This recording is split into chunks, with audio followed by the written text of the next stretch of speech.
Welcome everybody. It's Third Dimension Podcast. Today we have a very special guest in hand, Menelek Luke. Yes. What's going on, guys? What's going on, brother? It's your boy TG to all the cameras that we got going. Hey.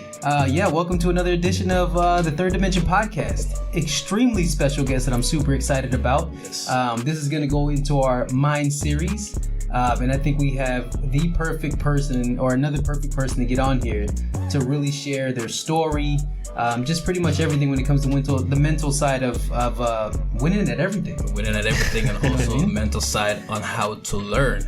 Yes. You know, because most of the time we think because we can't achieve something, there's no way to get around that. Absolutely. You know, so today's topic and today's guest will help us to break that barrier. Definitely. So let's go ahead and kick it off, man. Let the world know who you are, man. Tell us, your name, where we can find you. Let us know. Yeah, my name is Menelek Luke. What I do, help with education from all the way from like kindergarten, high school, post-secondary, and in adults as well. That's primarily what my goal and objective is to do. Where you can find me, you can give me a call on Instagram. Website is lukestutoring.com. So if you want to get in contact with me about your professional development, that's where you can find me. Perfect. It's amazing. So how long have you been doing that for? Luke's Tutoring officially since 2011. 2011, yeah. About 9 years and going and counting. Yeah, 9 years. This will be that 9th year, yeah. Wow. That just hit me, man. Yeah. Like 9 years ago, it was 2011. Jeez, Yeah. man. I'm getting old. Time passes when you're having fun, so. Amen to that. 100%. I was up till 4:30 in the morning last night editing an episode that me and Durrel shot. So yes, when you are having fun, you like what you're doing, man, I can definitely, for sure. I can attest to Yeah, that. man. Since we started this, dude, like I can't go to sleep at a regular time because I don't want to. Yeah. You know what I mean? I'll spend time with the girlfriend, and then like she goes to bed, I'm like, all right, cool, I'm about to start editing like all night. Next thing you know, I gotta get up in 4 hours for work, man. So I get it. But let's go ahead and kick it off, brother.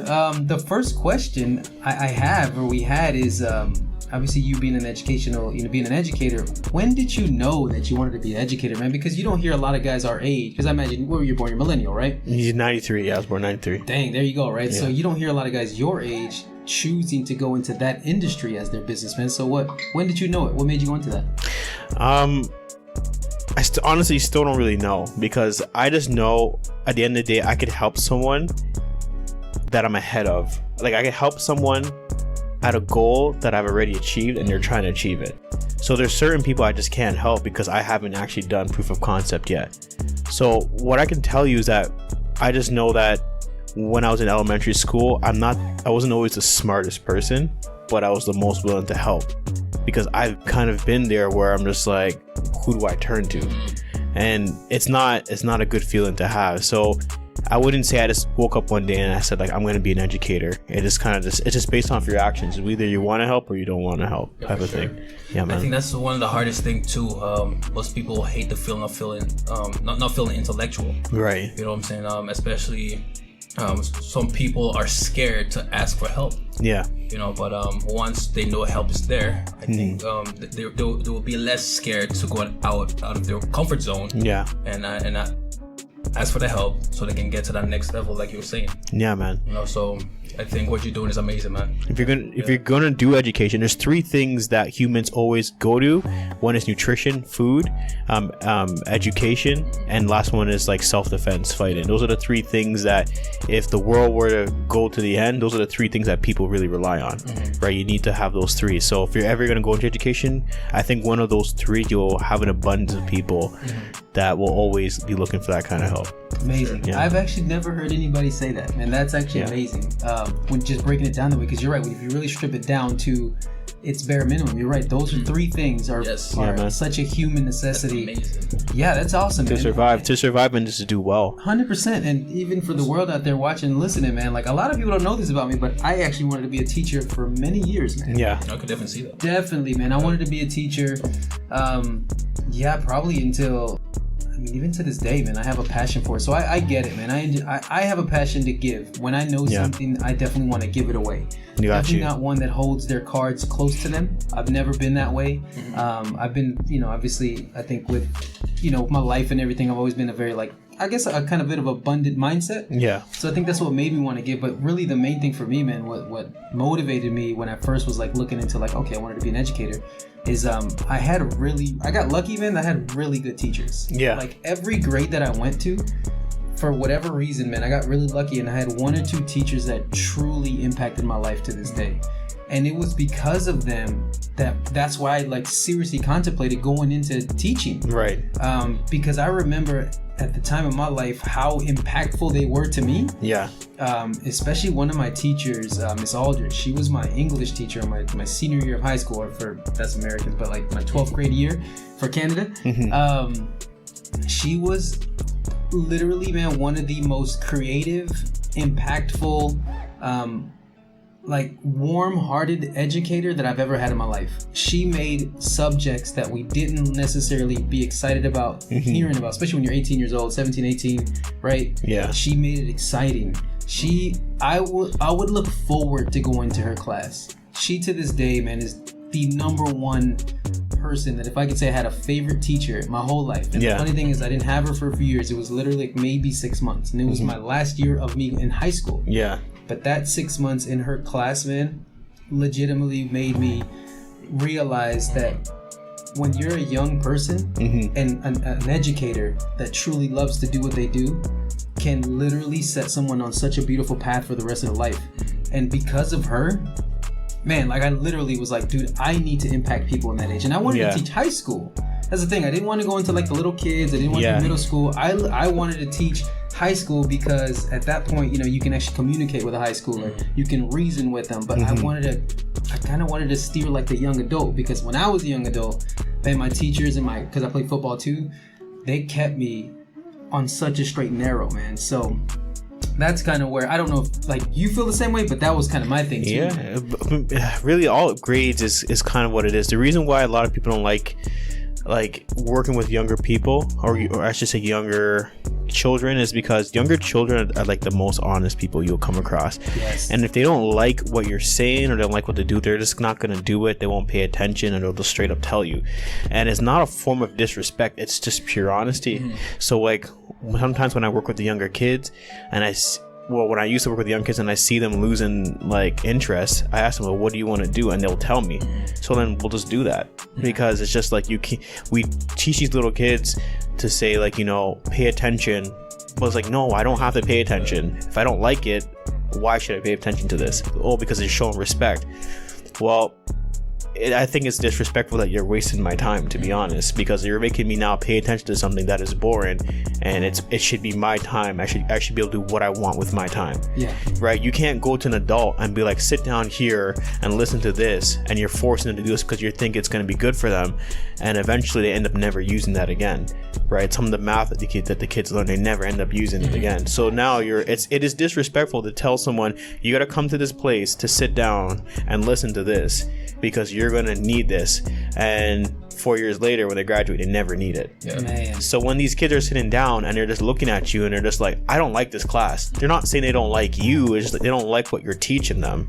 And then a lot of teachers take that as a disrespectful thing. It's like, oh, you don't like what I'm doing, you don't respect my job. It's like, no, I respect your job, but like you're teaching me things that I'm not going to use. Right? I think that's the main issue, man. How we can help these kids combat distractions, especially in the classroom setting. As a tutor, I'm trying to keep them engaged to what you're trying to help them with. Yeah. You know, I think acknowledging the impact that we as, well, yourself, I'm not an educator, you as an educator or teachers or professors out there, once they acknowledge that impact that they have on their students' lives outside of school, I think that will then give these kids something to look forward to, because they know that, because most of the students, they feel like that they're just just a number in the classroom setting. Definitely. You know, so once their teachers, profs, tutors make them feel special, you know, and give them a reason to show up to class. If they're struggling, don't point them out. Don't make them feel incompetent in any kind of sense, you know. So I feel like once teachers, once teachers and educators, once they find that impact that they know that they have, man, the distraction level will drop. Well, because there's an honest truth to it though. When teachers are not going to be able to make every student feel special, there's one teacher, and usually the way you teach someone, there's 4 different kinds of personalities. So you have the analytical students who understand through reasoning, where they read and they understand. There's your direct students who like they'll tell you like, just tell me what it is. I don't show me the steps. Just tell me what you got, and I'll figure it out on my own. And there are your students who are kind of like, they're very hands-on. So like as a teacher, you're interacting with 30 students every new semester per class. You got 4 classes, so what's that, 120 students? There's no way. So the real honest truth is, not the teacher cannot make every student feel special, but as a parent, you only have maybe 1 or 2 kids. So when you go to the parent-teacher interview, you're just like, my kid doesn't feel special in your class, and the teacher's just like, he's hearing this probably from half the students. So what is that, 60 kids? So then you're just like, okay, well, how do I make these other 60 kids feel special? It's just not humanly possible. It really isn't humanly possible.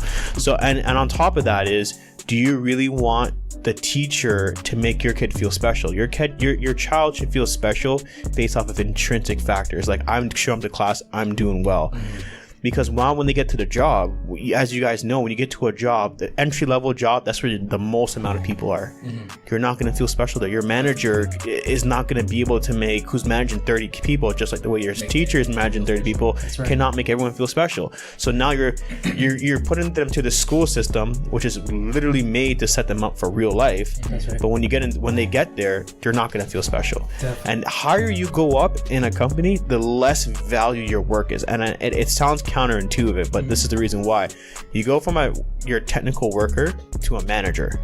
When you're a manager, your caseload is more, you get paid more, but you have to do more work. And if you are to spread across the work and the time you have, you actually are making just as much as the people you're managing, because you're now the people you managing 9 to 5, but you're 9 to 5 plus. Now plus cell phone plus laptop. And then you go from manager to director. You're valued even less. If you ever notice, even with sports teams, who the first person to get fired? Usually top level. You get your GM, then like the coach. You're never trading or cutting players. That's right. Okay, that's right. So going back to the school system, when kids come to me, they're like, I don't like my teacher, I don't feel valued. And I'm looking at them just like, they can change that, but that's not going to make you a better student. That's not going to make things better for you. Because when you get to university and there's like 100 kids in your class, you're going to feel the same way again. The issue is not the teacher doesn't like you, right? The issue is that you're letting the way the teacher treats you affect your schoolwork. I'm like, when you get to a job, what happens when you don't like a boss? Like you get hired by someone, and then that person leaves the company and they bring in a new person, and you've already put in 4 years with this company. What are you going to do? That's right. Are you going to just say, I don't like this person, let me do sloppy work? Yeah. You got to decide and pick and choose certain battles at that point. So like a lot of the time when people are like, I want teachers to make students feel special, you can't do that, because you got to think about yourself. If you know 30 people, how many of that 30 people see you as the number one person in their life? Right. You can't be that number one person to 30 people. You can't. Yeah. So there's no way a teacher can do that. Right. It's not possible. It's just not possible. Definitely. And let me jump back, man, because you mentioned something too that I think is super important. Because some of our friends and listeners have kids.